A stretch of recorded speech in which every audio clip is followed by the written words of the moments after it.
Assalamu alaikum. Again, welcome to our panel discussion. So I already introduced myself. I'm Tariq Shamim.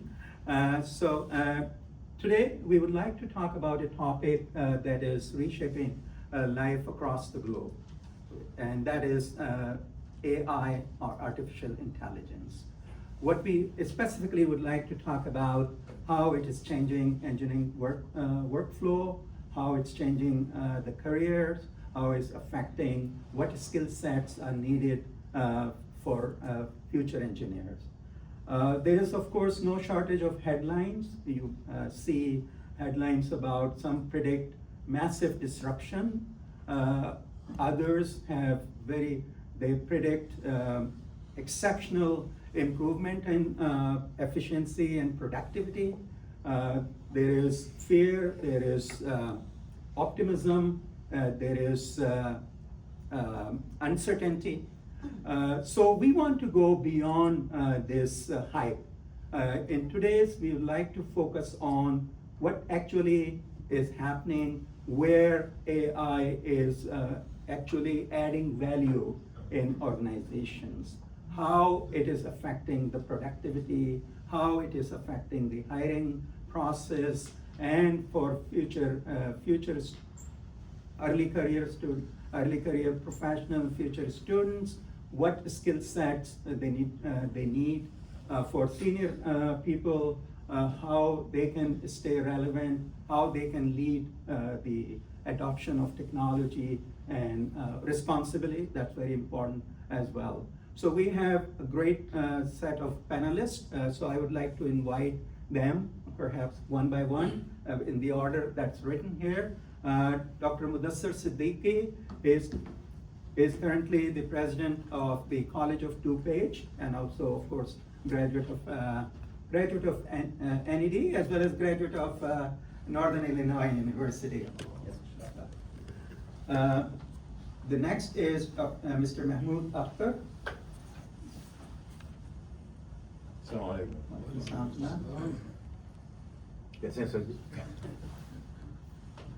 And the third one, Mr. Adnan Hassan. So I'm not introducing because they just introduced themselves. And the last but not the least, Mr. Arif Hussain. Asif Hussain. So, we have at NEDEA, we have that advantage that we have a great, I would say, diversity in terms of experience, in terms of age, in terms of, many. So you have people who are just starting their career, they're still in the graduate school, and then all the way to very senior people who are leading organizations. So the discussion that we will have today, it will provide you various perspectives, and it will be very important because of the diversity of our speakers and all of you. So the format that we have used today, essentially, we will go by asking a few questions from all panelists. I will ask the same question from each panelist so that they can provide their perspectives because they are coming from different backgrounds, so perhaps there are different differences and different perspectives. And that we will be focusing on two areas: AI in industry, and another one, AI and its impact on the career. After that, we will be open this to all the questions from audience, so feel free to ask questions. We would like to have altogether this very interactive session. However, because of the interest of time, because we have very limited time, I would request all our panelists as well as our people who ask questions to be brief and try to keep your response to, in most cases, less than 2 minutes. So let's give a round of applause to our panelists. So initially, I would like all of you to start maybe from Dr. Mudassir Siddiqui. You've already introduced yourself, but please talk about how in your organization you're using AI, and please keep the response to perhaps a minute. Oh, that's difficult, but that's fine. So in my organization, we are not-for-profit public sector organization. We're not chasing dollars or revenue like for-profit companies. So the pace of technology is very slow. You know. What we're trying to achieve, we're trying to touch 3 different areas for AI. Number 1 is using AI in teaching and learning classrooms, instructions, right? Personalized learning and other things. The second thing is how to optimize administrative processes, right? How to expedite student-facing responses and processes in procurement, in financial sector, financial management, and the third is governance, which is risk management and all kinds of areas. So these are the 3 areas that I put together a framework for, and we're trying to achieve certain things in these 3 areas. The likelihood of implementation and adoption in some is more than the others. There are some low-hanging fruits, so we're trying to achieve those low-hanging fruits and then go to the next level. Thank you. Mr. Mahmood. I'm a professional electrical engineer, So I spent my first 20 years, and of course you can tell since I graduated in 1975, so I'm kind of very, very old, right? So I have a very long career. In the first 20 years, I focused on design and construction. So in the design part of the program, there is now a huge application. So just to give you in perspective, a building that we design, doesn't matter what building it is, माशाल्लाह ये design करते हैं IDOT के लिए, right? बहुत सारे लोग Jacob के यहाँ हैं Adnan, they design all kind of building. 60% of the design, by and large, is copy and paste. There is an agent, there is specification, there is general note, there is a detail. A lot of that 60% of the detail, हम लोग अब तक क्या करते थे ना, copy करते थे, paste करते थे. But now we do not have to copy and paste. We just put a command in AI, and the kind of whole system comes up. And the same thing we are doing for construction. So there is a huge impact of an AI, how we as a designer and constructor operate. The second चीज़ मैं ये करता हूँ कि हम लोग data center build करते हैं ना. So we started building data center back in 2001. We are now here 2030. The market is about $2 trillion. In the year 2026, the market is literally $2.5 trillion. So a lot of that we do is to develop AI system to be used by the kind of future generation, including your story. Thank you, Mahmood. Adnan? Okay, so I think you want to know how Google is doing the transformation, okay?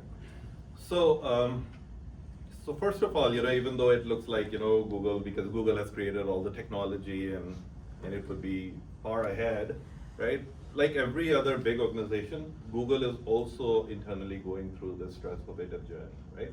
So it's not like overnight the process has changed. Still there are legacy stuff that is out there, but the trend is to improve. So let me tell you, what the vision is and how we're thinking about this, right? So this technology came in. This technology was the transformer that Google actually created, and then it outsourced, and then OpenAI came in, and then they packaged it up, and that's how the ChatGPT came in. So internally, it was there to support the vectorization or the vector search, right? If you think about Google's larger business, which is search, they are doing this for many years, right? So behind the scenes, if you think about the search indexes, they're doing 2 things. One, there is the predictive element as part of that, and on the larger side, there is that knowledge retrieval. I'm going to go slightly deep because I'm not talking to all the engineers, so probably you guys will get it. So there's all those large embeddings, like the petabyte and billions of parameters embedding. Those are part of that system that Google created. And over time, the need was to make those efficient, right? That's why the transformer came in. So now the technology was there. So there is one section of our team, which is our research, which is the deep mind. That's where this technology was invented. Now, all the other parts of the Google are just like any other organization, right? So those are not that different. But the value of the technology or the goal is two outcomes that we are trying to drive. One, we are trying to improve the productivity, and we are trying to automate the process as much as possible. So now from the productivity standpoint, what Google is doing is how all the users with their daily jobs, right, how this could be automated. So all the productivity suite that you use, how that could be automated. How you can use better content generation techniques, right? Because Google is a software company as well, so a lot of software is written, so content generation being used, code generation being used effectively as possible. And not just code generation from the engineer standpoint, it's all the retesting, training, regressive testing. Now the agents are doing that. So that's substantially cutting the time it takes to develop and release the software. So that's one area. And then on the process side, there's a lot of automation being used. But the process cannot be changed overnight. So it's going to take some time, but there's a lot of emphasis on the process automation. Thank you. Asif. All right, so my organization, we are a software consulting company. The kind of technologies these big tech produce, we implement that technology for our customers. And we develop enhancements into it, somehow like connecting different applications, making use of these technologies. So when we do it for our customers, we also do it for ourselves internally. Anything we develop for our customer, first thing we can do as a playing ground, we can do it internally ourselves, implement it. So we have an agentic platform that we call RC Assist, and it's part of the browser that we use. Chrome browser, we have it popping up from the right side, and any employee can interact with it, like asking questions like how's my leave balance, or applying to leave through it, or HR can use it for their administrative tasks, like let's suppose a new onboarding is supposed to happen. They can just tell the information to that agent, and it can perform all the jobs that are supposed to happen because in the process of onboarding, like entering a ticket for the hardware team to keep a laptop ready for the resource, or create an email address and access all the systems that particular employee may need. So all these tasks that were totally manual in the past are getting automated for us, and all these tasks, when we do it for our internal resources, it's kind of a demo too for our clients. When we try to pitch to customers, we can show a lot of things that we haven't done for any customer, but we have done it internally, so we can showcase, okay, this is available. Thank you. Since I said there is a lot of misconception about AI as well, some expect that, oh, well, AI can automate everything and so on, but we have seen its limitations as well. So I would like you, I will start perhaps with Memulbhai, and then we go around with all the panelists, that if you can share one example, and it's only one, you can come up with 10, but please just, because of the time, just one example where there is a failure of AI or a success that you want to talk about. I think it's important to understand that the machines, whatever the work machines do, we need to kind of verify. So if you remember, like a couple of months ago, there was a big report. McKinsey is a very, very large consulting company, right? They are the largest company, they are one of the largest consulting companies on the kind of planet Earth. So they kind of published a report, and they thought that the report was accurate.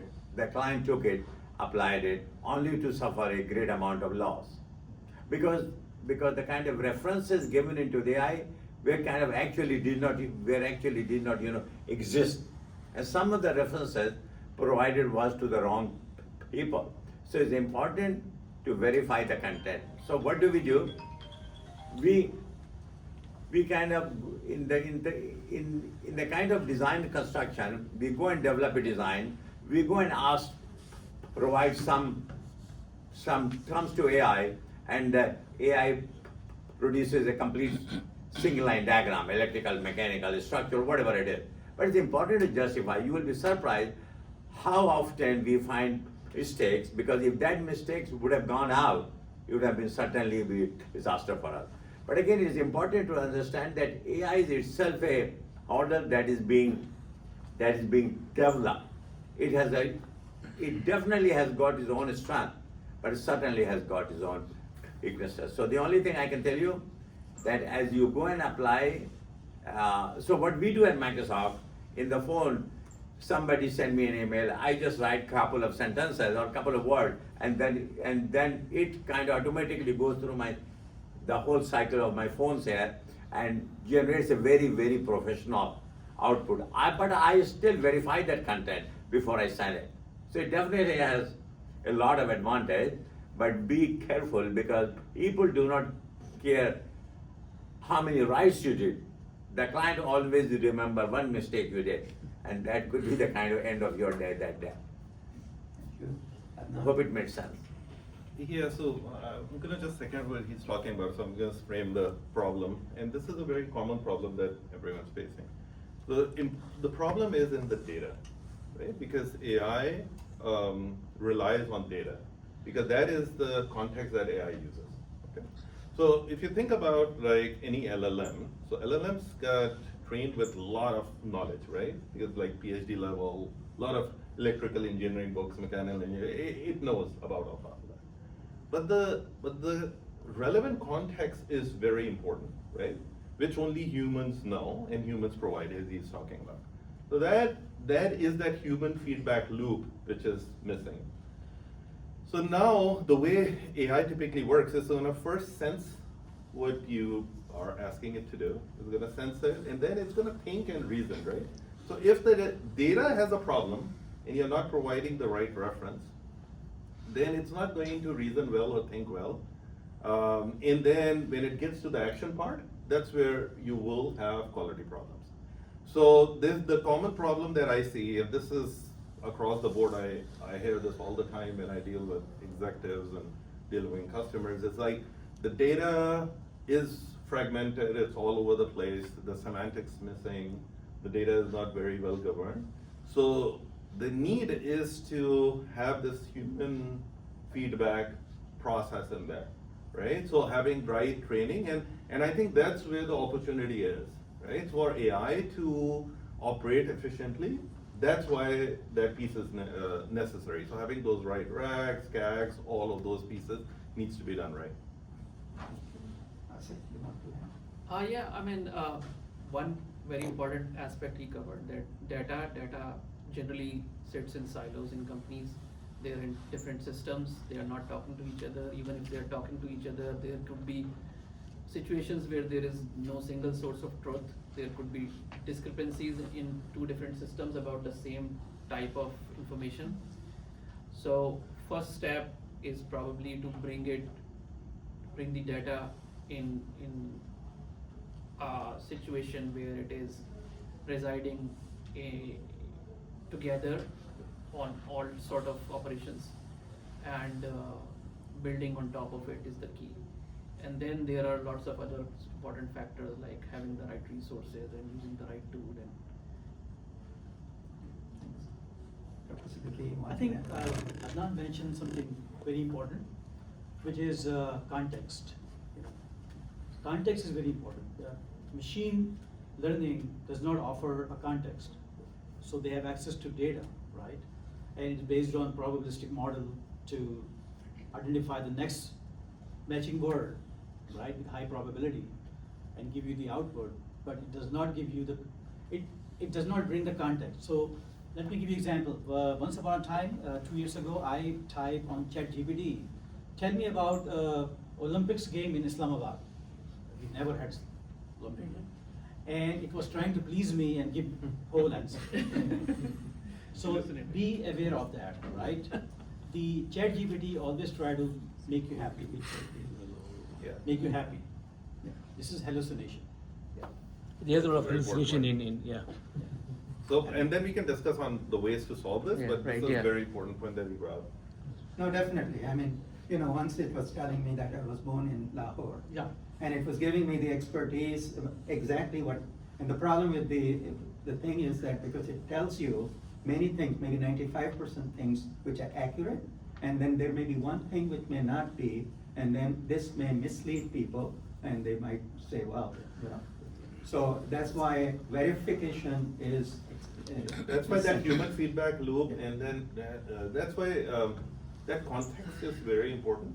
And then there are tools now to do this verification. So that's why on the organizational side, you have to have those right semantics, to verify that. And there are strategies to address that. Over time, things are getting better. So the biggest challenge on the context side, what happens is, because some of these models are trained maybe 6 months ago and all of that, right? So the data is behind, and then things change, right? Like ChatGPT's last model was trained, say, in November, right? So now, in 2 months lag, you don't have that information. The way Google and others are solving is because Google has search data, then it can quickly use agents to crawl all that, and it's going to provide that relevant information. Like if you want to say, give me some strategies on some stock trading, right? You can give it, okay, I'm going to see how is Microsoft doing tomorrow, what are the walls and all that. It's going to tell you all those details because it has the real-time information.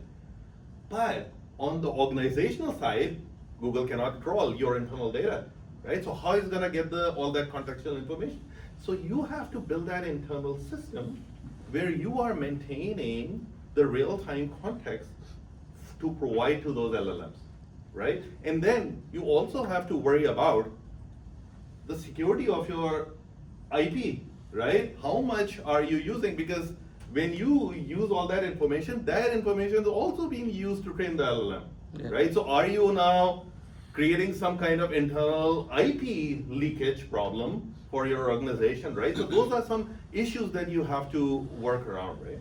But I think one of the solutions is what they call RAG now, Yeah. which is kind of supplements your LLM. Right. Yeah. That's the way to do it. So there are now privacy strategies, Right. and we can go in detail. But if I start doing it, we all of that. But we can discuss this offline. I actually specialize in those RAG augmentation, right? And a simple, answer for you. RAG could be built, right, in a right context where you can create your own vectorized system, right? So you can create your own embedding vectorized system. So it's going to act like a Google search. It's going to pull those right material But based on within context. within that context, and then Right. pass it to the LLM.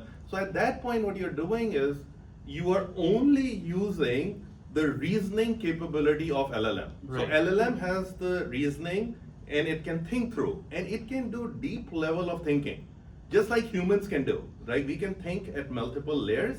It can also do multiple layers of thinking. So all you're doing is you're just using that capability, but using the context which is external to that, Yeah. right? And then you're also providing it the step-by-step guidance on how to take those actions. So next, it brings me to the next question, and maybe I. If I get too, because I get carried away, you can stop there, right? So maybe I'll start with you, Adnan. Okay, all right. But just take 1 minute. Good. So how has AI changed workflow, productivity, and team structure maybe in your own, not the big Google, but in your In my own. organization. Okay, so that's a good question. So I'll start with some business user, right? So the goal of AI, right? So this is what when I talk to executives, I say, what is the one promise of AI, which everyone should be focusing on? It's the human productivity, right? So historically, if you think about all the softwares that have been created, from the time, right, when you have like client server applications, was like a box software, right? Everyone was using. What was the goal? It was to make humans do their jobs better. That's why laptops got created, right? Microsoft came in, you're gonna have like laptop on empty desk, right? Because we gotta improve productivity. That's why they called it the productivity suite. Then all the software, SaaS applications came. Goal was one, improve the output of humans so they can do their work faster. But then humans have a limitation, you can only work 8 hours, right? So the opportunity now is that through this agentic system, you can completely exponentially grow the human productivity. And that's the promise. That's why the government and everyone is looking at, because if you can exponentially grow the human productivity, that can impact the GDP of the country. And that's why Trump and everyone is looking at, investing so much in there so we can, beat China in this race. So what we are doing internally is productivity is number one focus. And how do you want to improve the productivity? One, all your suites. So when you're doing emails, you're doing all that general work, it needs to be faster. So if you're trying to do any content generation, you need that assistant with the tools. Another one for decision making, which executives and decision making use, a lot of engineers gonna use, right? Dashboards and reports, which is very traditional, right? So the first thing which is changing is dashboards and reports are going away, right? Because we don't want to rely on someone creating a report for us. There is also a latency involved. We just want to talk to the data. So the conversational analytics is a very critical area that we are focusing on. So now if I have to look at how my region is performing at my job, right? I just go and ask, how is this region doing, right? How much, what is the gap against the target, right? So I just ask those questions. And so rather than waiting, right? So that's a traditional change that you're getting. And then the teams which are in our group, we do a lot of analysis as well, right? For how things are working, and the data scientists. And I've seen personally from previous years, the output of our data scientist analyst has grown a lot. Like I ask them to do and find me stuff or create things. Like we do a lot of campaign targeting and stuff. They're able to reproduce it very quickly. So that's efficiency gain on them as well. Thank you. Asif? So the focus is to increase the productivity, and that's how we are utilizing AI in changing the structure of the teams. Now even the very junior level employee can be more productive and can have his subordinates that are not human beings, that are agents. So even the new joinees can take help from those agents and produce what we produce, like software results, right? That we can do much faster through it. So there are different areas in which these agents are helping our teams.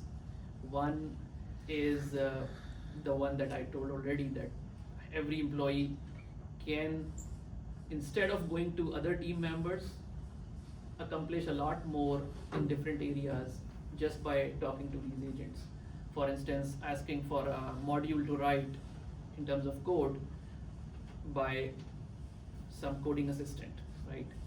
Or developing a mock for a client demo, instead of going to the front-end designers to develop that mock, they can just go to a vibe coding tool such as Replit or Cursor and produce that right away within 5 minutes and just be ready within half an hour for the demo, right? On the other front, everyone, even who's not from the technology side in the company, is using it through agents to get things done a lot earlier, a lot faster, saving time and putting that time into more creative work. So the idea is not to get rid of people and save money. The idea is to accomplish more with the same amount of people and be able to have more revenue. So unlike in corporate sector, public sector, the pace is very slow, for technology adoption. Recently, we signed a contract with Google for free Gemini 3.0 and Netbook LLM to all students and faculty and staff, and we control the data. It's not like the student racket can be used for training next model, right? So that's one thing. We also build partnership with Intel, and they provided a lot of contents to free contents with certification access and everything. Same is true for IBM. So I think a lot of work is work in progress. I'm thinking about implementing AI in our HR for screening resumes and hiring process. But that's the first goal. and we're working on that. Yeah. So there's something I'm gonna just share with you. Okay, you're recording it, so I cannot. Yes. So, You believe it? No. all right, We can I discuss cannot. that, I- offline. he We can is talk recording. offline. We can discuss offline. We can discuss that offline. Yeah, Namasab, you have anything to add? Yeah, I think the biggest advantage of AI is the kind of education is almost free. About $20 a month Mhm. on ChatGPT, you can get anything you want, literally. That's true. If you cannot afford $20 a month, which could be possible, right? You have bigger problems. Everyone know. I can provide you cheaper solution, only because I'm a cheap guy. So, every one of us uses MS 365, right, Office document? Now it is on sale, Copilot. You can get Copilot for 1 year for $99. Please do get it. Education is free.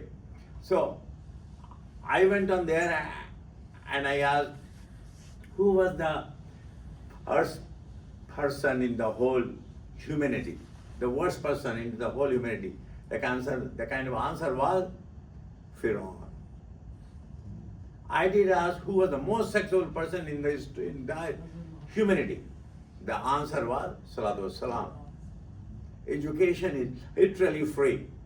So I think it's important to understand that by 2030, as per McKinsey, the world is spending $9 trillion. I have a slide that I gave it to Saad that I can show you. 2.6% of the US GDP will be spent in 2026 by Google, Microsoft, and Facebook alone. It has not happened ever in the US. So the opportunity exists for us to really educate ourselves and grab a piece for it. The opportunity exists, education is free. If you're not catching the opportunity, it's really because I'm not worth it. Thank you. One thing I want to make sure I make it clear that any product that's mentioned here, we are not endorsing any product from NED board. Even not Because you did mention Notebook Copilot. Canada was good, right? I just want to. So by the way, if you have not seen like so there are few, I'm gonna like pitch a little bit because I think people understand, right? So ChatGPT came in, so ChatGPT is like really good, but now there are so many different tools that are out there. So I'm gonna just give everyone there, so how they can use all these tools. So ChatGPT started, so ChatGPT, because they have the share what people are using, but there are other tools too which are getting really popular and they're very good in a specific area. For example, ChatGPT is for general purpose things that you want to do.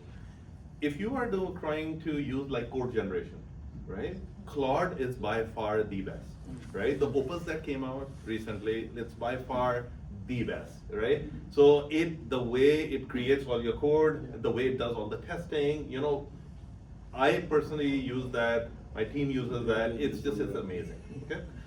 Gemini does really well in multimodality. What is multimodality? When you're talking about audio files, video files, notebooks, right?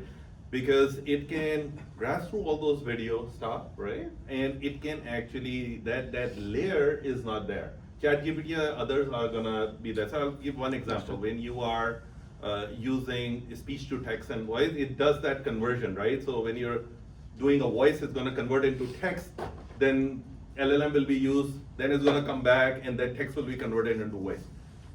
That is not needed in those, right? So the detection and all that, so multimodality stuff is really good with Gemini. And then because Gemini can use Google search, now you have a lot of additional capability that you can use for the real-time stuff, right? So Gemini is really good with that. So that's why I'm saying, all these tools are available to you. Use each one of those to your advantage. Just don't get stuck into one, because you will be able to use those better. So let's change our gear a little bit. So move more towards the skills that are needed.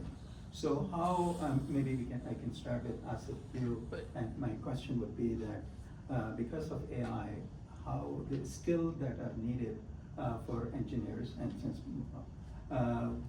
changing, and which traditional engineering skills are still important. Can I add to that? And how to obtain those skills, the best? Right, I mean, Right. my only concern, I Yeah. mean, we can add Right. later, because that may take very long time as well. We'll come back to that question. So, two-part question, what are the new skill sets that are needed? And what are the traditional skills that are still important? Alright, so I may not be the best person to answer this. That's fine. Not the traditional engineer, like not structural or like mechanical engineer. But what I've seen with my customers from these fields, they've also started adapting AI and putting these tools into their applications.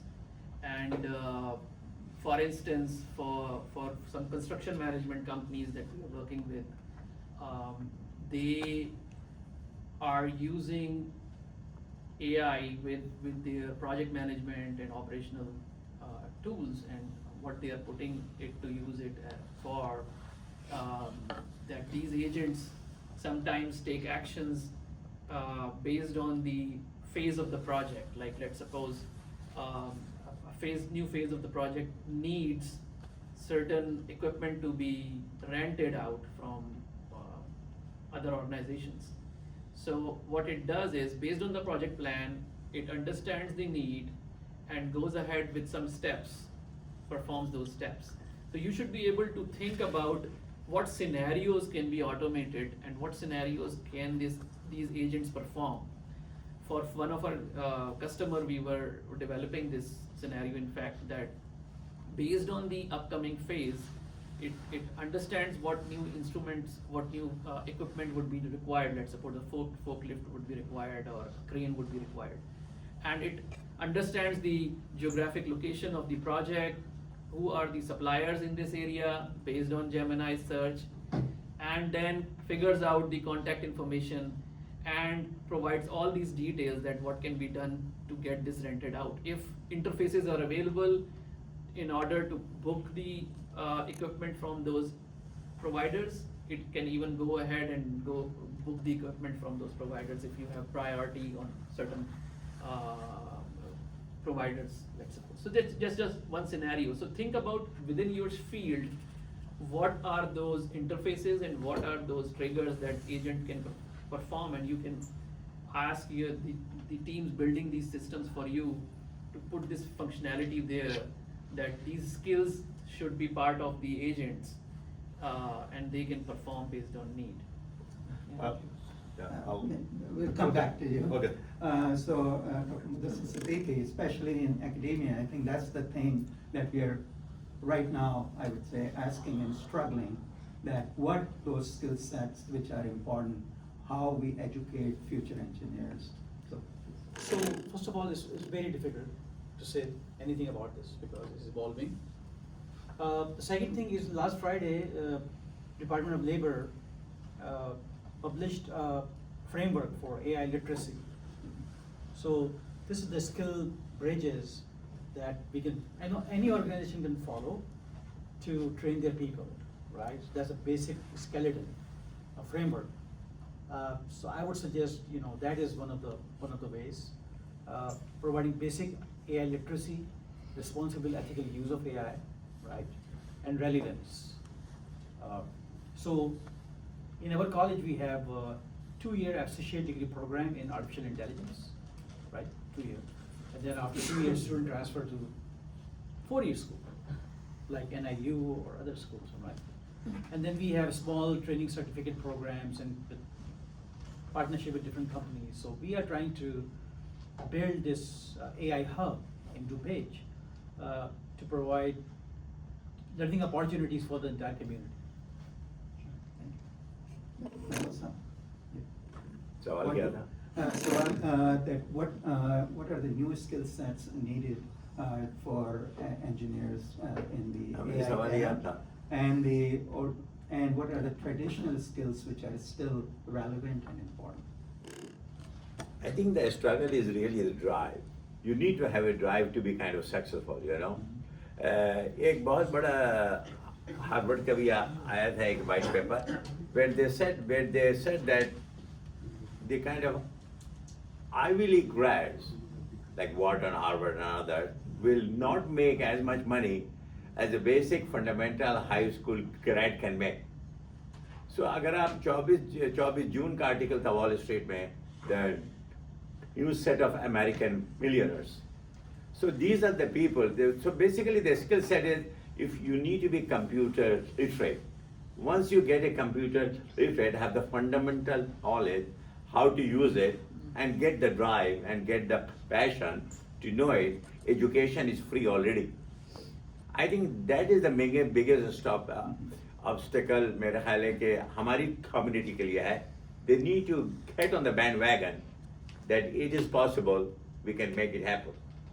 The people who are on, and for me, I'm not changing subject, the people who are on OPT or whatever visa, you know, the kind of job opportunities are there.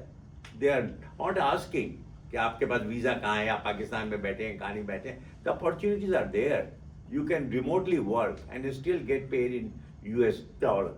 So I think the opportunity exists. You need to have the literacy of computers and have the drive to go after it. I don't know if that makes sense, but. Okay, so I will answer this question. In a But different way. yeah, but it's actually a very interesting question, but it is something I want to ask. So I'm going to ask the group here, everyone. What is the difference between an engineer and any other professional? What do you think is like the big difference? What makes a engineer different than any other professional? Problem solver. Problem solving. And- Analytical thinker. Analytical thinker. And Structure. Art and science combination. Invent solution. I think the big trend that's coming along these days is emotional intelligence. I guess not just technical intelligence, but the emotional quotient. I think it's a new buzzword that I've been hearing a lot. yeah, I don't think we are taught that, but yeah, we could be better at it. That's one area which we are not. That's But something- everything else is like completely Right. true, right? Naturally, who are we? We are problem solvers. We invent. We solve all of this, right? Who created transformers? Who created this technology? Engineer. Engineers did, right? So we are the ones who are actually solving the problems, right? So think about this now. No, but doctors also solve the problem. Like- They- That's a different They also problem. solve the problem.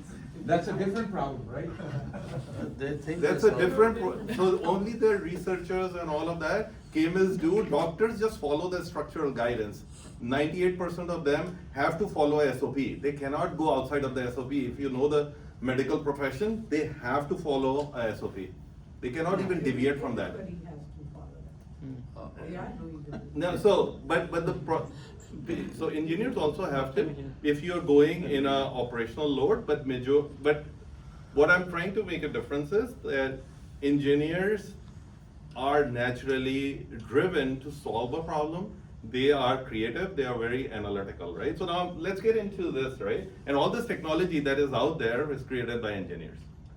So how can this be helpful to us and in the changing world, right? So because we are doing this, right, few things are gonna be different.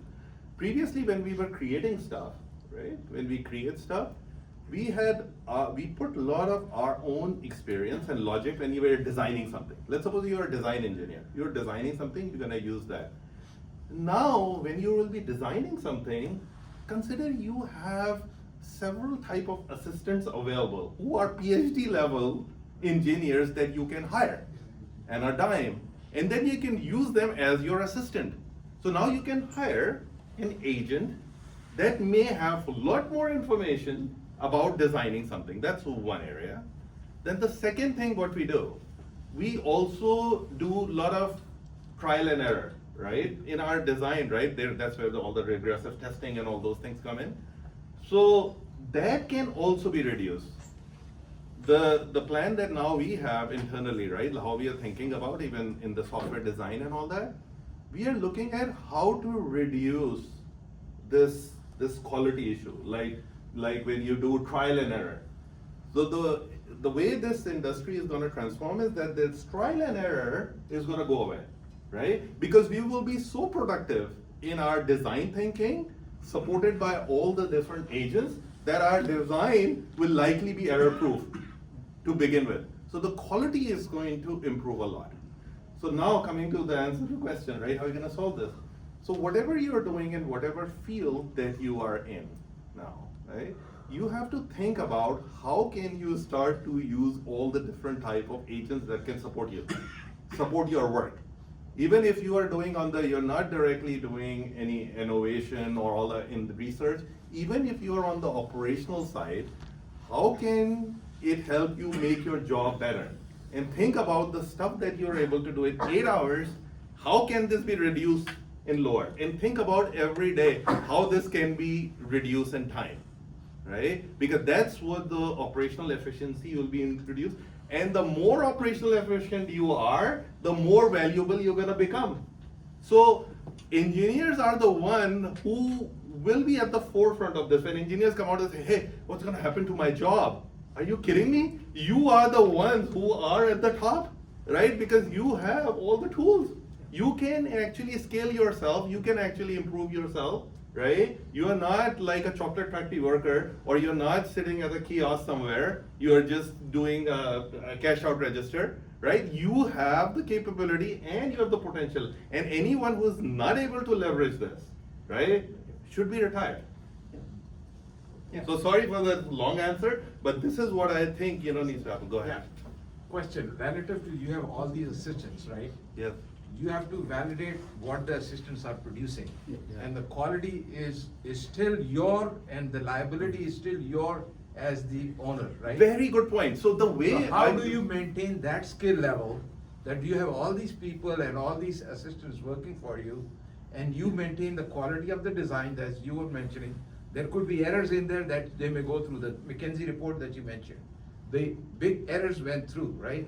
And so how do you maintain your skill level as the person who is responsible for it?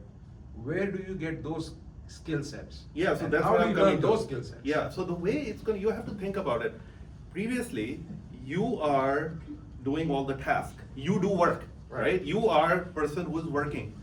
Now, think about, you have to change your mindset that you are not just be a mere worker, you are going to be an orchestrator of the work. Right. You are going to be the manager of those tasks. So when these agents are working, your goal is to do validation and see how the output of this is viable. Because what you'll be doing is, when you're orchestrator, you're looking at the output of one agent and you're passing as the input to another agent. But that's your role. You become sort of a manager of these tasks. You are the orchestrator. And then, Question. yeah. So Coming out of maybe school. I can add something. Yeah, sure. Basically, what happens is, if you see in what we teach, we want to make sure what kind of cognitive skill set that students develop when they graduate. So there is what they use, Bloom taxonomy. So for example, you learn how to apply, how to create, those things. Some levels are lower, some are higher, like old time, for example, remembering fact, that's one level, but that's not that important. But a higher level, create. Now in the AI arena, create is not sufficient, it is more co-create. So you collaborate, you create in collaboration with AI, because you have those tools. Because now you have less time to create, because you're getting help with all these agents. So what happens is that you go beyond. Another level that we want to add is transformation, that how you're using that to transform society. So engineers or people will not go away. It's just that they have to develop new cognitive skills so that they become relevant in this AI era. My follow-up question was, when you're coming out of school, because that's what we are trying to do, how do you learn the skill sets as you go? So you have agents who are a lot more efficient than what you know when you come out of school. So how do you maintain your skill level, and how do you progress in your career in this AI environment? So you start to use those, because consider you have a PhD level, so you are coming out as an electrical engineer. Yeah. Maybe now there is an agent who is the PhD in electrical engineer available to you. Yeah. But he's your employee or he's the assistant. You can use him many ways. You can use him to either teach you, or you can use him to do the work for you. Yeah. Right? It's up to you. As the gentlemen here are talking about, right? Use it to your advantage. It's up to you. It's like a knocker available to you, right? It's something that is. It's up to you how you're gonna use it, right? So And that's now what that my- creativity is. My question is, how do you think you have to start thinking differently? Yeah. Because you are a bachelor's degree engineer and you have a PhD working for you. Yeah. So Right. that So- exactly is the mindset. Yes. Yeah, right? the mindset has to change. You have to start thinking, the mindset needs to change from thinking about you doing the work yourself to become like an orchestrator of the work. Exactly. So you'll still be just like a manager who actually owns it, you continue to own it. But you have to see, who is actually delivering it, Exactly. right? That's a shift in mindset. And the more you're gonna delegate, the better it's gonna be. So I'll give you an example, right? When Sundar Pichai was, before he was given the role of the CEO, right? The board asked him, right, like, okay, tell me why we should hire you. And he's like, okay, you have 5 minutes to think about. And he gave a very interesting answer, and I still remember, what he said. And this was, back many years now. And he said one thing, he's like, he said, I grew up in a very small house, and we were like very poor. My mom and dad used to work, and we were so poor that we did not have any servants or anything. So we used to do everything on our hand, right? We were never thinking about having to hire someone to do the work for us. He said, when I joined Google, I did the exact same thing. I kept doing everything myself, right? I kept doing, and then I noticed that I'm not growing, right? And then he said, then I learned on how to start delegating. So today, I don't do any work, I just delegate everything. And he said, slowly I started to build teams, and I became the team maker. And then he kept building, and he became the CEO. So he said, now, I don't do any work except my own personal stuff. Rest of the stuff is all delegated. That's the same exact model. That's the recipe for scalability. And now you have an opportunity through these agents that you can actually build it. You don't have that. So that's why Paul Atkins recently said, one person can become $1 billion enterprise. One person can do that. Right? So it's an opportunity of an era, right? It's up for us on how we can use it.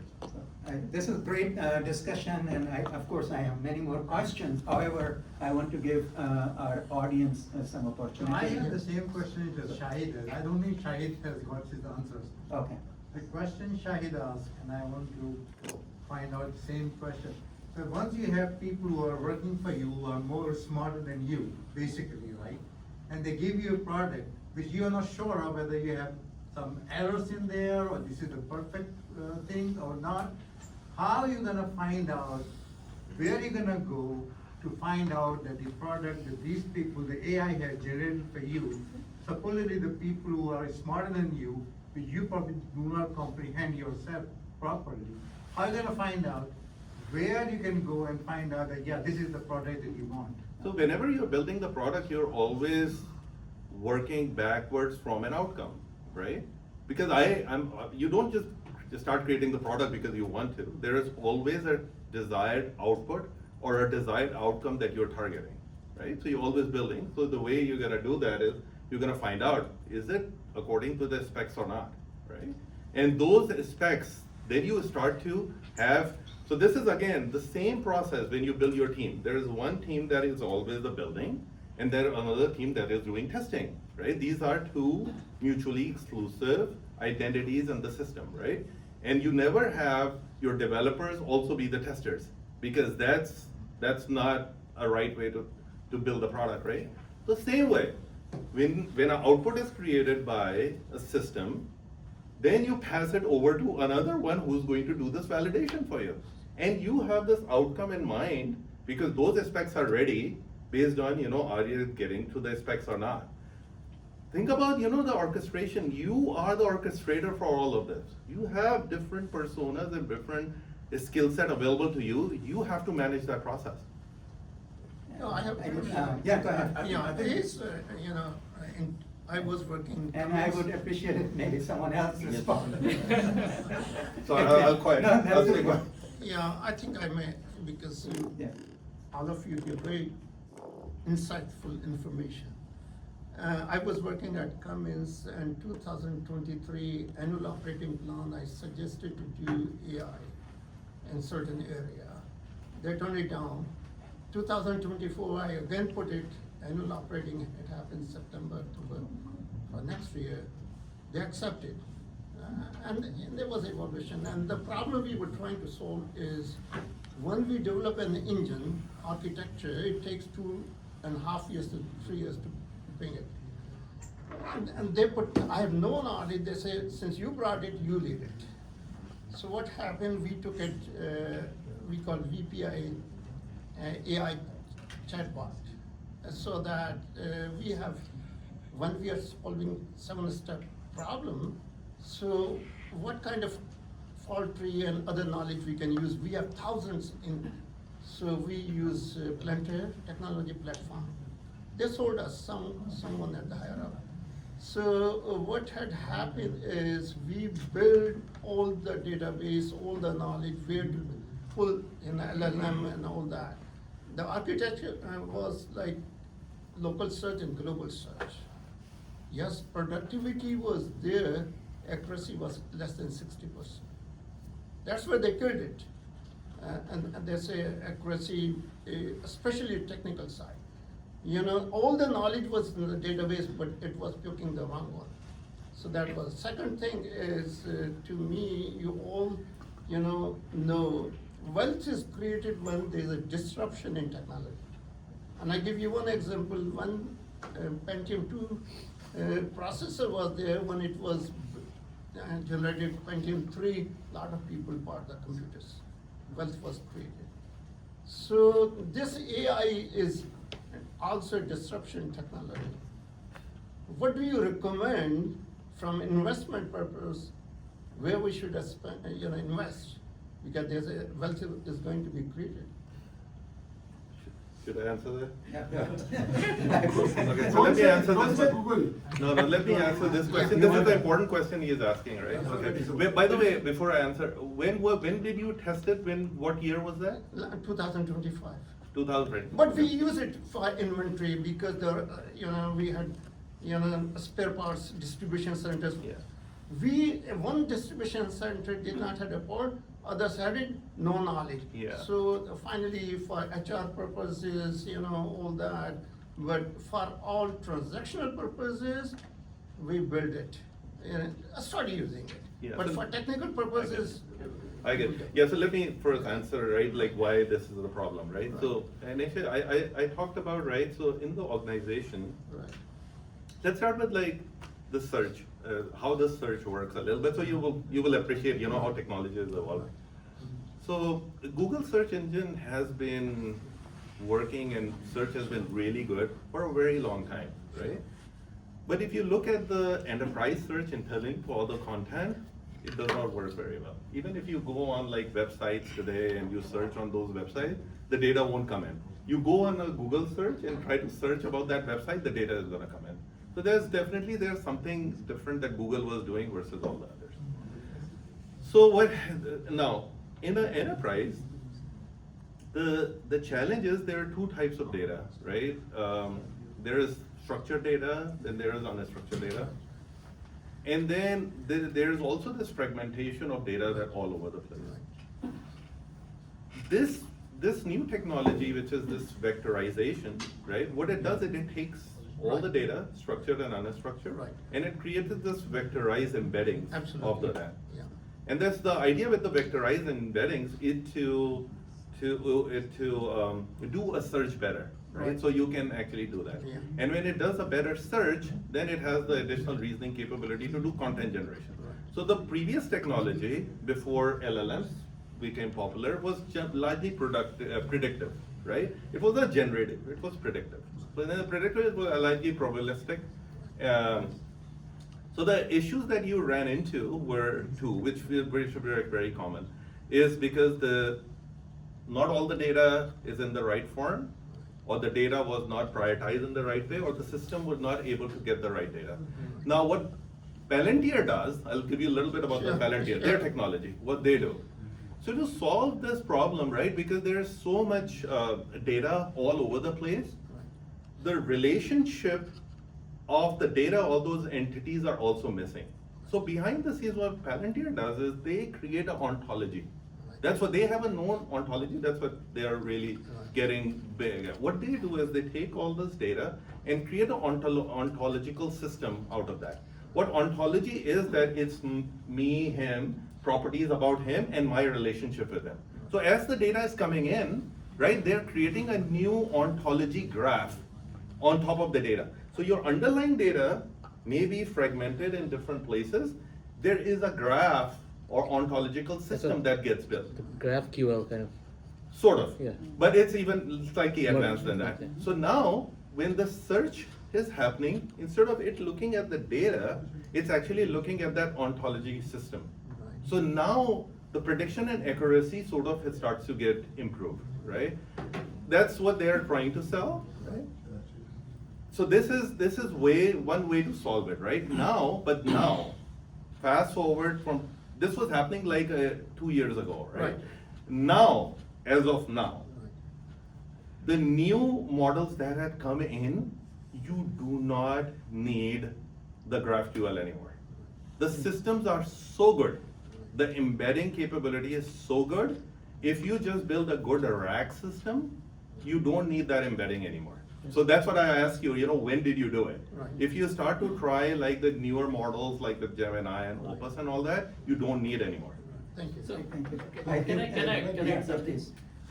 MIT published a study few months ago that most of these recent applications developed through AI, 95% of them were failures. They also kept details of what were their findings, why they were failures. So most of these applications were failed due to either mismatch in the data, or the data was sitting in silos and not properly connected, as Nan just mentioned. Other factors were like not the right people were there to create the systems, or not the right tools were used to create the system. Architecture was not think through enough before the planning. So there are many scenarios because of which systems do fail, and there are many systems that do fail. Thank you. Thank you. I have a question. I do have a general question where definitely AI is a $1 trillion industry, is booming. What are the gaps in business areas for a young professional to be on track with this train is moving vertically? And definitely being a professional, what are the framework for us to be updated and utilize this with the scalability? So when you said business professionals, any Young specific professional, we are. Yeah. From the software field or from some other field? The From the answer could be different for. Yeah, from the AI perspective, and definitely there is a lot of applications like a data center, but I just wanna be on the software side. Go become a musician and art. Just kidding. I mean, that's seriously, okay, so I really actually believe in that.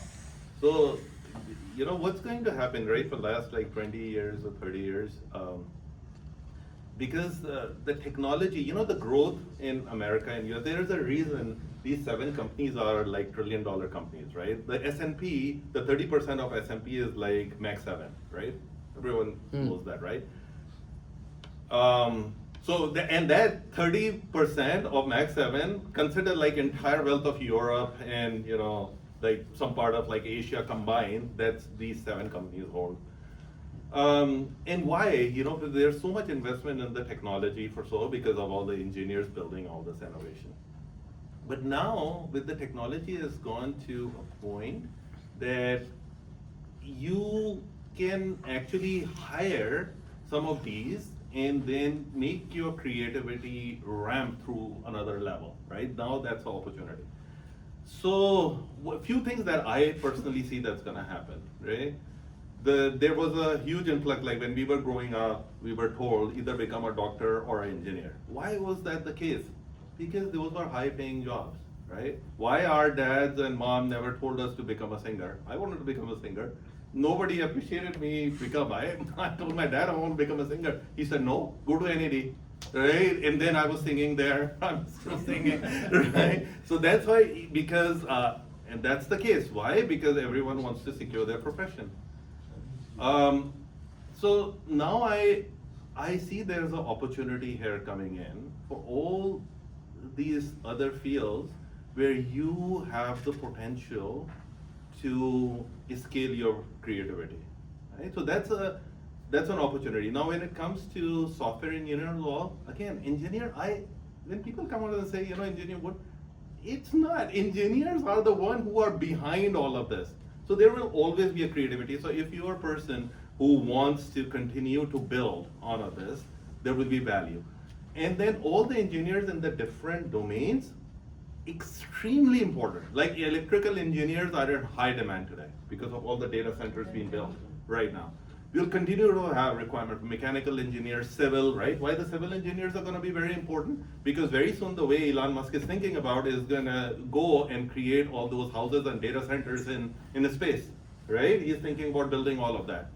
So these engineers are going to be critical in this role. So I see a lot of opportunity for engineers moving forward. So for young professionals who are coming in, go in the engineering field. Right, a massive opportunity. Now, everyone used to go in computer science. That's one area I feel is gonna get commoditized because the uplift that you used to get, right, compared to like the pay packages and all that, there was a huge differential from other professions to that. That's why everyone in the computer science, that's going to start to slide down a little bit because, you won't need that many. Because of all the agents, everything supporting you. But all the other fields, engineering, it's gonna skyrocket. So I personally tell people to go in like fields like electrical engineering and pure computer engineering. Like pure computer engineering is like very important. Let me give you a short version of that answer. So we have, I didn't mean to be funny, sorry. The short version ये है कि जो मैंने शुरू किया with the help of Anveer Malik, I went to Pakistan in September.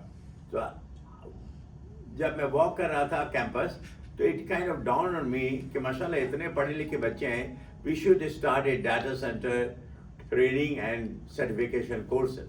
So that is what we are now starting. So these children are very young, very capable, very qualified, and Saudi Arabia and the whole Middle East has a market of $500 billion. That skill set doesn't exist. So हम लोगों ने ये किया कि we have started a program. Now inshallah tomorrow is the launching day, and that is what we are doing. So basically बच्चे पढ़ने खत्म करने से पहले when they start in a job they will build them. They do have the fundamentals of electrical, mechanical, software, structure, you name it. So that was, sorry. So yes, so I have couple things, not these are not questions, these are comments and some I learned from yesterday. So one thing somebody was talking about today, like $20 chat GPT subscription. So that's one thing I learned yesterday, and maybe that you have free models, you don't need even subscription, which can take your data and keep the history, like you can plot or Lima. There's a lot of. So there are a lot of, so there's not a subscription needed because yesterday I was thinking the same, and they clarified that, so no $20 thing, so I'm just telling everybody that even without that. That's one comment. Then the other second thing is that the entry level, people were telling entry level jobs are going, I want to tell that you read the report, IBM came back that they are adding multiple entry level people. So in the AI space, things are changing constantly.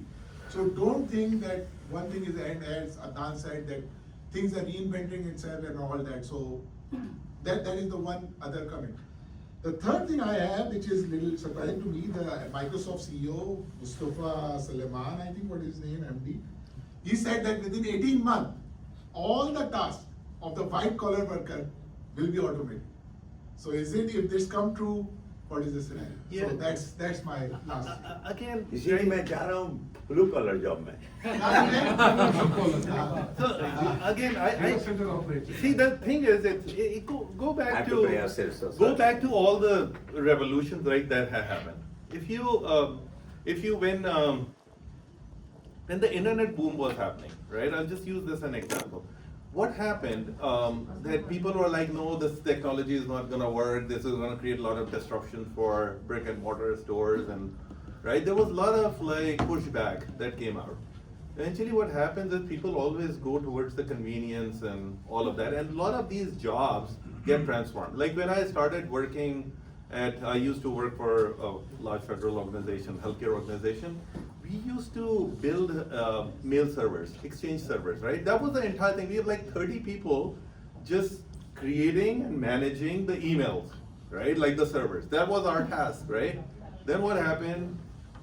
Office 365 came in, everything moved to the cloud, all of that job. But that does not mean that all those jobs went away and those people are unemployed.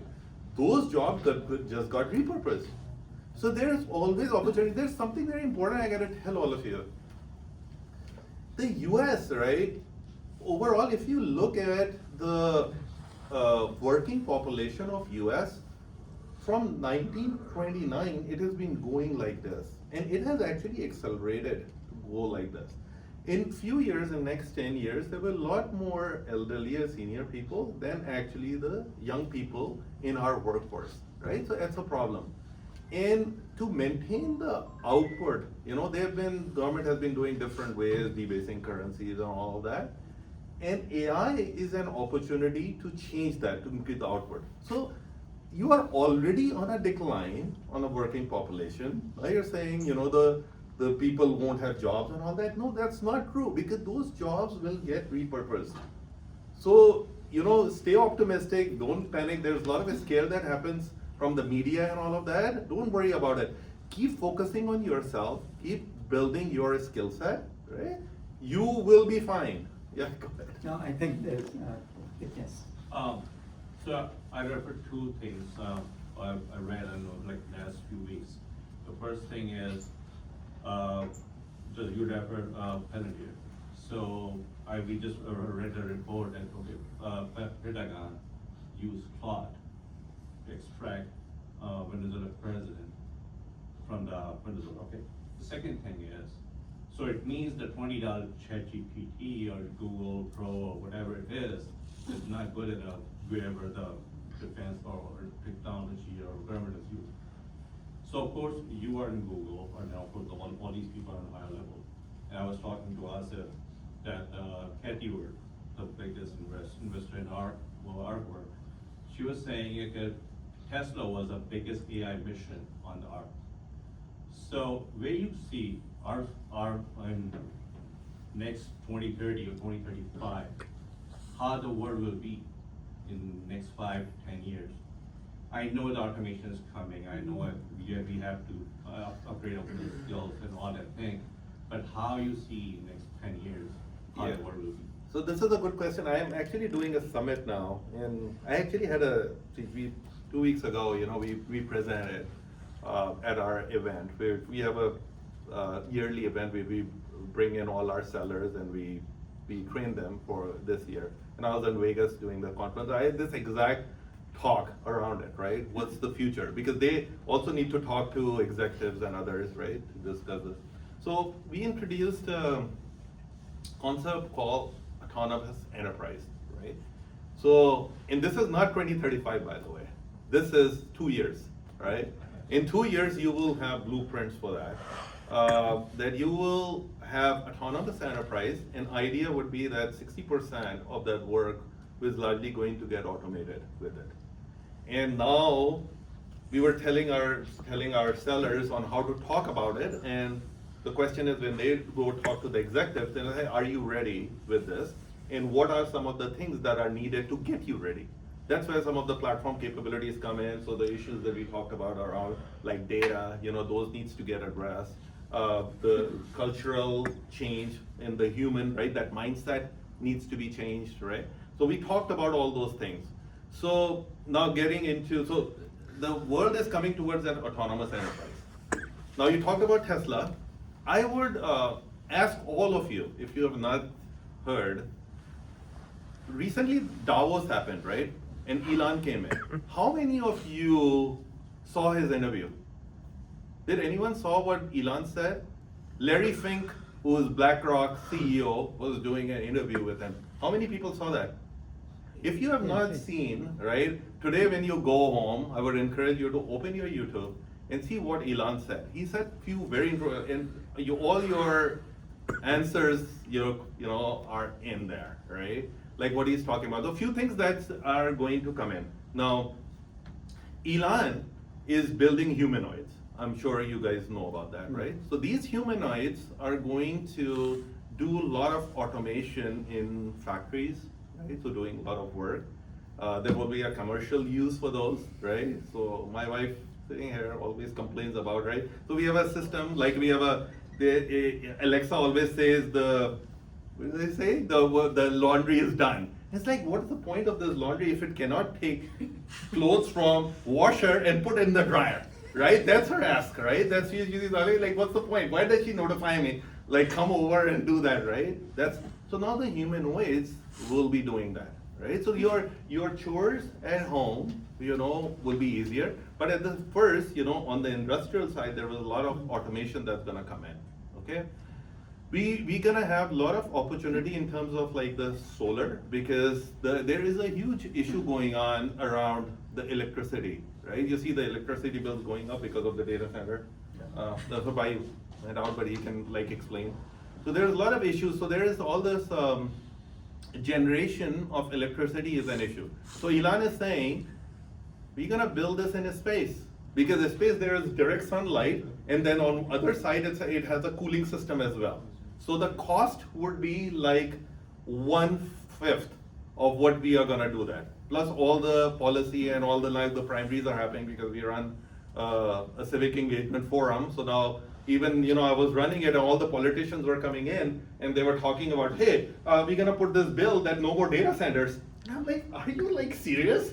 Like no more data centers, that's our competitive edge and you're cutting it because of this, but that's like a political thing, right? So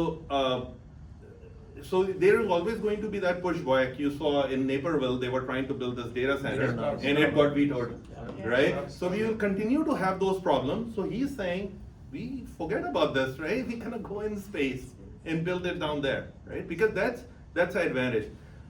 What's also going to happen? No, excuse me, how do we know that whatever they are building in the space that will work? We know at this point that it will work. Do you, so that yeah. We can make everything work. So that's the difference between an engineer and another person, right? The other people are always like, skeptical about, no, this is not gonna work and all that. Engineers are like, yeah, we are always optimistic, and that's one difference between engineers. But I think Adnan got banned But in there's Apna events. Yeah. You cannot go to Apna. Okay, I think in the interest of time, Yeah. I see the time, but I also know that Imtiaz Bhai has been raising his hand for I've been quite waiting some time. for one So too. Imtiaz Bhai, just very brief. Yeah, I have two question. questions. Yeah. And One very is, brief answer. if Go you ahead. give me 1, 2, 3, for example, a regular IT person wants to retool himself to this kind of technology, give me 1, 2, 3. And second question is the students. If you are working with the students at the university, let's say back home, NEDA or anywhere else, then how do they get exposed to the live projects or the exposure, you know, that we want to give in the international projects? Yeah, also? okay, that's a good question. So, I'll ask- before you answer, Yeah. so the first one, basically, that is what I wanted to ask all our panelists. The first one, I would like to ask all panelists to give one advice that what actionable strategy that all of us, especially young professional, but also senior professionals should do in next 6 months to stay relevant. So I think that's what your question Yeah. was. It's more general. So I would like to ask each panelist to give maybe one suggestion, what they should do. Okay, so start with, So for question number 1, there are so many industry certifications available free of cost. or at most $20, $30 for IT, so they can retool their skills. I personally know at least 2 or 3 people. Can you name some of them? You know, for example, Google data analytics, for example, right? Intel offers machine learning certifications, and there are so many. I know by fact because I moved from Houston 7 months ago, and I know people who were IT professionals, and they took all these certifications and increased the likelihood of their jobs. So I know by fact. And the other thing is because we offer programs in IT and AI at our college and work with 4-year schools, so we're familiar with credentialing system. What was the second question? So, I mean, before you start the second, no, I know, see, over there, some board members have been looking at me and saying, you're already overboard. So I just want one single thing, without further discussion. And then there will be time for interaction, then, we can provide that. So thank you, this is the question is, what is one thing that you would advise for people to do in next 6 months to stay relevant for AI era? Just very brief, please. Yeah, I personally think AI is just a phase, There was computer, there was word, and now we have AI, now there will be generative AI, and now there are a few more technologies in between before we get to quantum computing. I think the skill set that is required, mera khayal hai, we need to get involved into the data center industry. There is, everything is there, electrical, whatever is your passion, software, technology, cyber, crime, electrical, whatever, it is already there.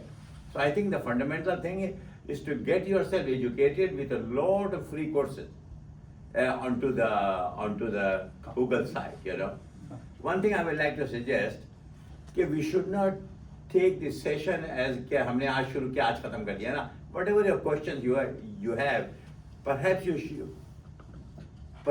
should submit to the board, and the board has an obligation to contact us and we can provide you the reply. That's just my comment. Thank you. Yeah. Adam, you want to add just very briefly? One thing. So on the information technology, do you have like a specific role in mind or any information? No, I think the question is more, just one thing. I think the answer that we received from the 2 panelists was that do some certification courses. Stay relevant. So same thing from you. What he was So the question is basically, since the IT market is solved, other people are laid off. Yeah. So in IT professional, how he should retool himself? It's 1, 2, 3. What are the exact specs he should fit? So it would depend on, what type of IT you're doing. So if you start to classify, let's suppose you were a developer, right? And you were like an application support engineer for some company. Or you were maybe like a cloud manager, right? Because these are all the different services people have. In every area that you have, there is a certification and a value add on how AI can improve. So the first thing you have to start doing is figure out a way on how can your job be automated and scale, and you be able to manage. That's like a mindset shift. When you start to do that, then you will automatically find, it's a search away, what are the right certification and skills that you need. That's where all the certification is gonna come in, all of that. But you have to start thinking about, everyone has a role, right? There's a generic stuff, but if you're working at a company, you have a task and a role and a process. You have to start evaluating, how can I make it automated? How can I solve? You essentially have to think about, how can you get rid of your role? That's the best way. When we teach our engineers, you have to design a system that what can get rid of your task? How can you automate it? Even though it looks like you're trying to get rid of your job, reality is actually you are making yourself very valuable. Thank you, Adnan. Asif, you want to add? Yeah, so there is no one single answer for everyone. Probably that's what his direction was. Depending upon your background, that particular skill that you upskill yourself could be different.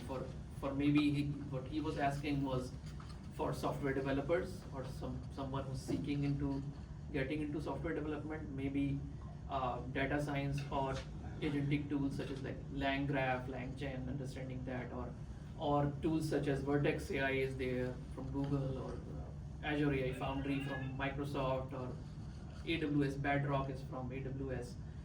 These tools could be useful in the industry, and these buzzwords on the resume would really look good for this new era. Anyone else, like maybe from the core engineering fields, you will have to look for what tool or what agentic platforms could help you. What I was gonna add is, for retraining yourself, think about what you're good at, what is your base, and that's what you need to grow. Yeah, I have this base, even though this job is going, what other jobs require this base, and you grow from there. Yeah, that's a good point. You have to constantly think of that. You have to be good at something, right? Yeah. Everybody's good at something. And how can I use, now my job is becoming irrelevant, how can I use this skill set in this other field? So That's how you I need to- myself was a robotic process automation developer 3 years ago. So that was like structured automation flows that I was making, and that's getting less relevant now, and I transformed towards agentic because automation is there.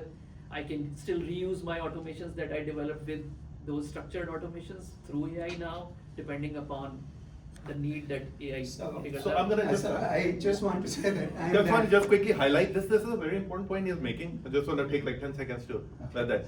So the difference is, right, in the automation, that work that he was doing, a lot of those work was like rule-based.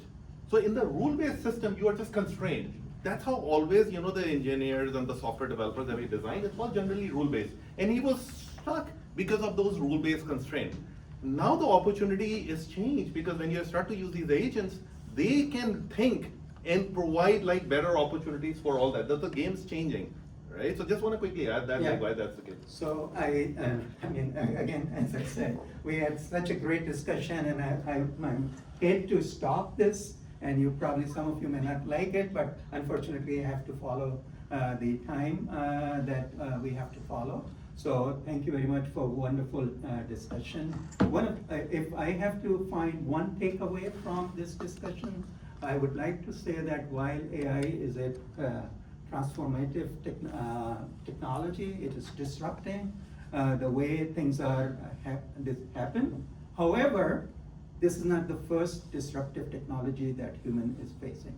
We have seen so many disruptive technologies, whether it's invention of wheel, whether it's conversion of heat into power, conversion of mechanical power into electricity, and you can name so many technologies that have come and that only have benefited the humanity. So what is important is that we need to continue to make sure that some of the skill sets, like remain curious. Continuous learning is very important, that has been mentioned. Sound judgment has been essential. Application of I would say sound judgment is important. So all of these essential characteristics, they still remain essential. For students and early career professional, that means you have to build depth. You have to stay flexible, as mentioned, that wherever the technology is going, you need to follow that. For experienced people, that means you have to lead responsibly the adoption of AI and into your own organization. So with all that, let me thank our panelists. Thank you very much. And our conversation has not stopped here. We have some refreshment. So You can continue the discussion. We have some refreshment here, for everyone. And what about